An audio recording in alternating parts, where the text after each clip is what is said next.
नमस्कार दोस्तों, कल हमने बात करी थी सीआरपीसी की। सीआरपीसी में हमने बात करी थी सेक्शन 2 की। सीआरपीसी में बात सेक्शन 2 की करी थी और सेक्शन 2 में हमने परिभाषाओं के बारे में बात करी थी, विभिन्न परिभाषाओं के बारे में जाना था।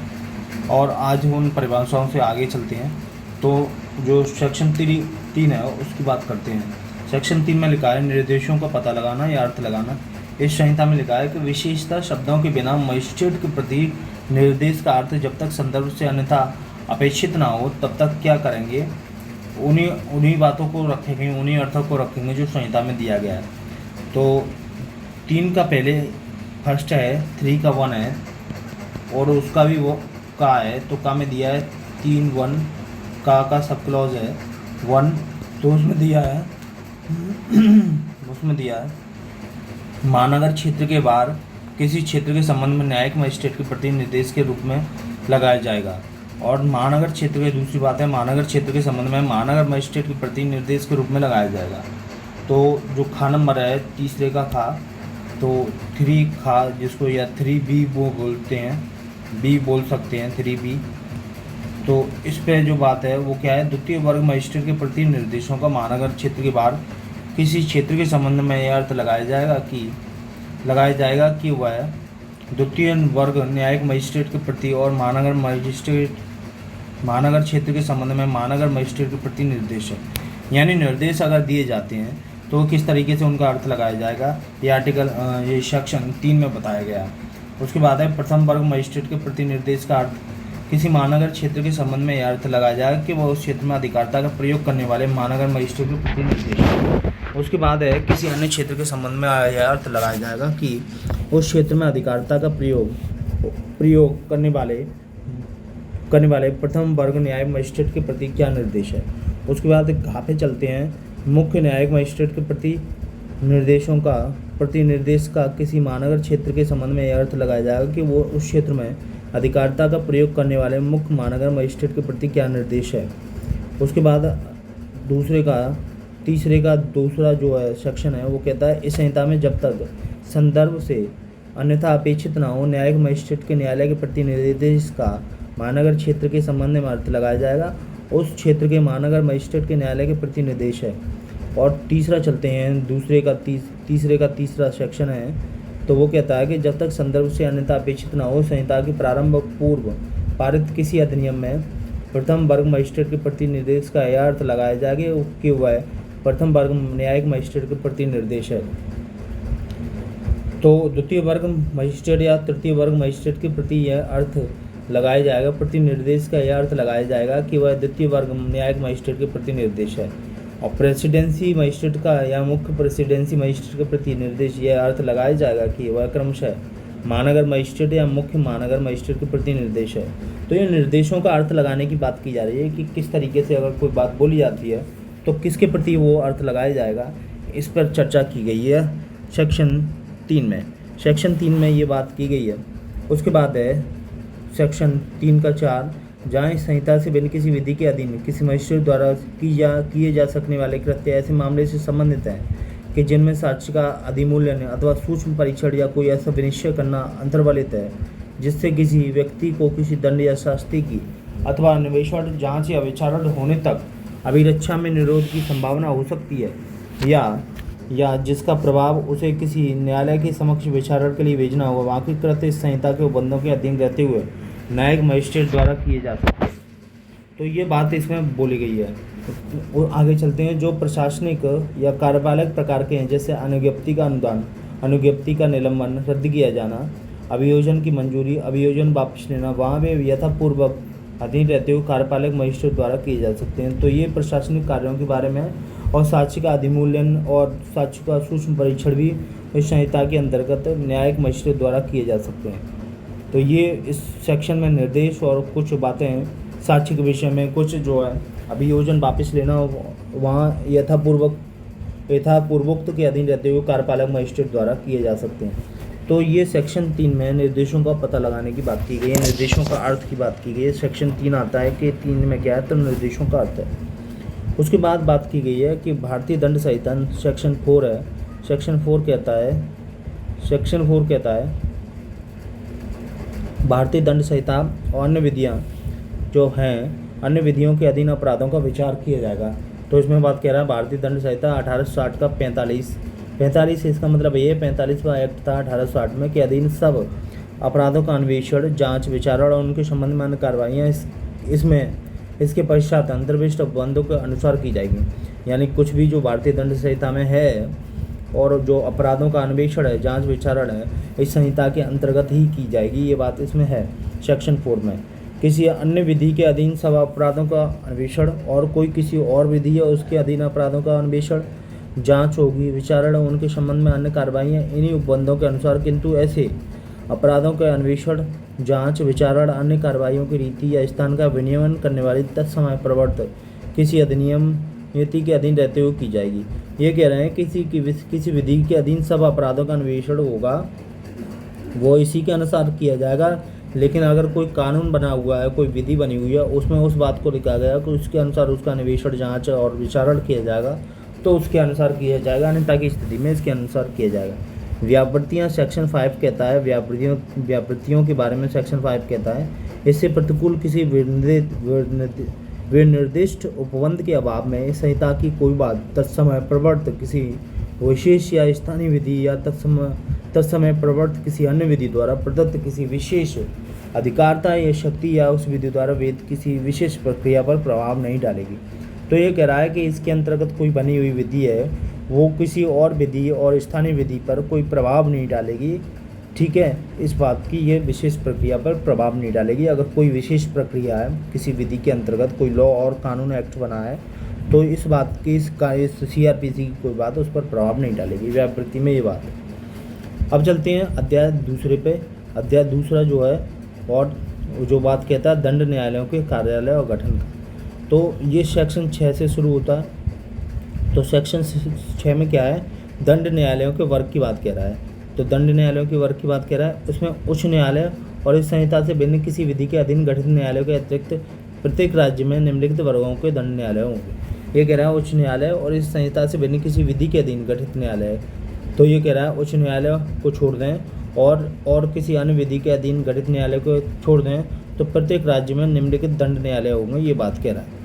कैसे? नंबर 1 होगा सेशन न्यायालय, नंबर 2 होगा 6 का 1 होगा सेशन न्यायालय, 6 का 2 होगा प्रथम वर्ग न्यायिक मजिस्ट्रेट और किसी महानगर में महानगर मजिस्ट्रेट। तीसरा है 6 का 3 है, 6 का 3 कहता है द्वितीय वर्ग न्यायिक मजिस्ट्रेट और नंबर 6 का 4 कह रहा है कि कार्यपालक मजिस्ट्रेट। तो ये एक क्या होंगे, ये दंड न्यायालय होंगे किसी राज्य में।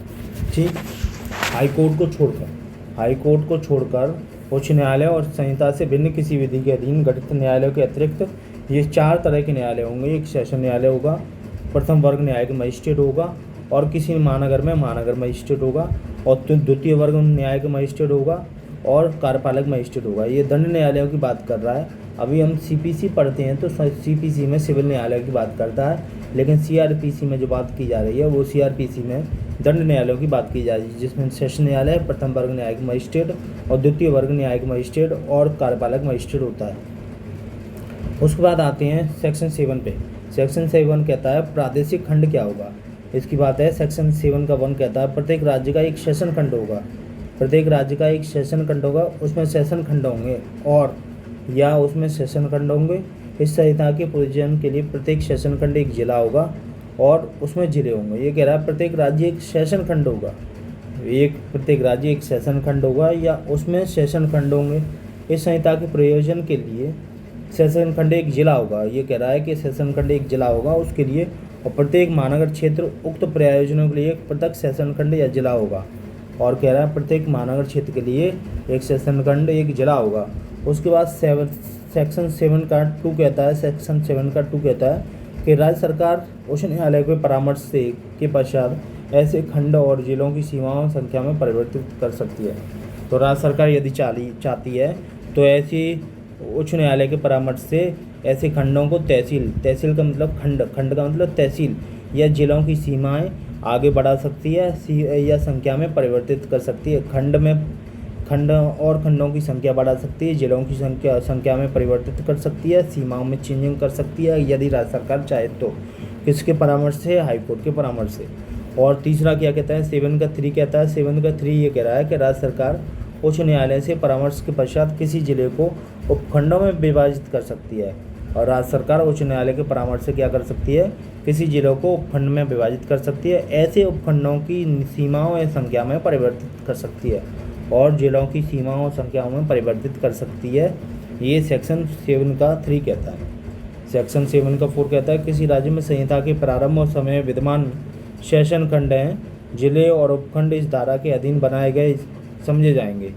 तो ये कह रहा है किसी राज्य में संहिता के प्रारंभ के समय, संहिता के प्रारंभ से समय आज़ादी, जब ये संहिता बनी थी, ये CRPC बनी थी 1973 से पहले भी बनी थी, कि प्रारंभ के समय विद्यमान सेशन खंड हैं और जिले हैं, उपखंड इस धारा के अधीन माने जाएंगे, ये बात कह रहा है।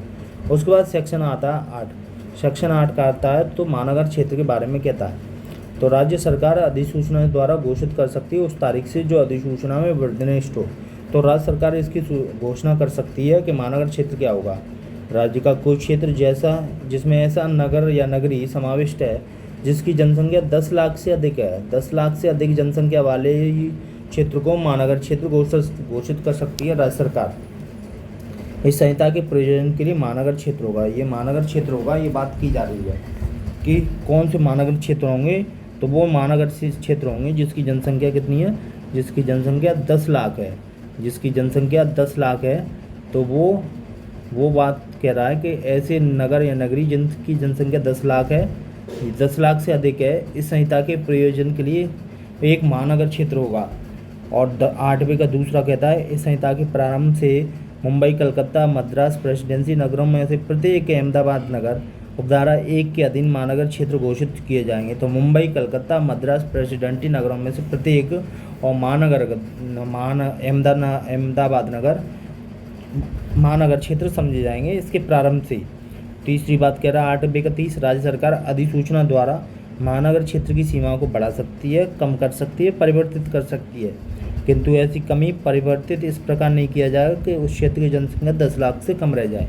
तो राज्य सरकार चाहे तो महानगर क्षेत्र को कम कर सकती है, बढ़ा सकती है, उसकी सीमाओं को परिवर्तित कर सकती है, लेकिन अगर सीमाएं परिवर्तित करती है और उसमें कमी करती है तो जनसंख्या यदि कम होती है तो ऐसा नहीं किया जाएगा, जनसंख्या 10 लाख से कम नहीं की जाएगी महानगर क्षेत्र की, ये बात लिखित है।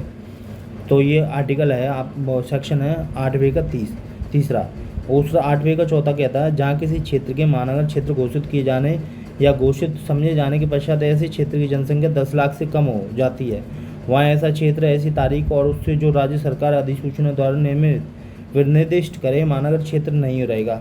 किंतु महानगर क्षेत्र रहने पर भी ऐसी जांच विचारण या अपील ऐसे न रहने के ठीक पहले ऐसे क्षेत्र में न्यायालय या मजिस्ट्रेट समक्ष लंबित थी, इसलिए के अधीन इस प्रकार निपटाई जाएगी मानो वह महानगर है। ये बात कह रहा है कि जैसे कोई महानगर क्षेत्र घोषित किए जाने या घोषित समझे जाने के पश्चात ऐसे क्षेत्र की जनसंख्या 10 लाख से कम हो जाती है, कोई महामारी हो जाती है, कुछ और हो जाता है और वो उसकी जनसंख्या कम हो जाती है, तो ये नहीं समझा जाएगा कि वो महानगर क्षेत्र नहीं रहा है, बल्कि यही समझा जाएगा कि वो एक महानगर क्षेत्र ही है और उसको उसी तरीके से उसको मामलों को निपटाया जाएगा जिस तरीके से वो महानगर क्षेत्र था। 8वें का 5वां कहता है सेक्शन कि 8वें का 5वां सेक्शन कहता है कि राज्य सरकार उपधारा के अधीन, राज्य सरकार जो है राज्य सरकार उपधारा 3 के अधीन किसी महानगर क्षेत्र की सीमाओं को कम करती है या परिवर्तित करती है या वहाँ ऐसी जांच विचारण अपील पर जो ऐसा काम करने या परिवर्तित करने के ठीक पहले किसी न्यायालय मजिस्ट्रेट की समक्ष लंबित थी, ऐसे कम करने या परिवर्तित करने का कोई प्रभाव नहीं होगा। ऐसी जांच विचारण अपील संहिता के अधीन उसी प्रकार निपटाई जाएगी मानो कमी या परिवर्तन ना हुआ। और कोई अगर सीमाओं में कमी हो जाती है, किसी महानगर क्षेत्र की सीमाओं को कम करती है राज्य सरकार और वहाँ ऐसे जांच विचारण अपील पर जो ऐसे कम करने या परिवर्तन के ठीक पहले न्यायालय मजिस्ट्रेट की समक्ष लंबित थी, माना कि कोई जांच चल रही थी, मजिस्ट्रेट के पास चल रही थी और मजिस्ट्रेट के पास जांच चल रही थी और वो उसकी सीमाओं में परिवर्तन हो गया सीमाओं में और वहाँ की जनसंख्या कम हो गई, तो ये नहीं माना जाएगा कि जांच और विचारण जो चल रहा है वो किसी अन्य की तरह ट्रीट होगा, बल्कि महानगर क्षेत्र की तरह ही ट्रीट होगा। और स्पष्टीकरण कह रहा है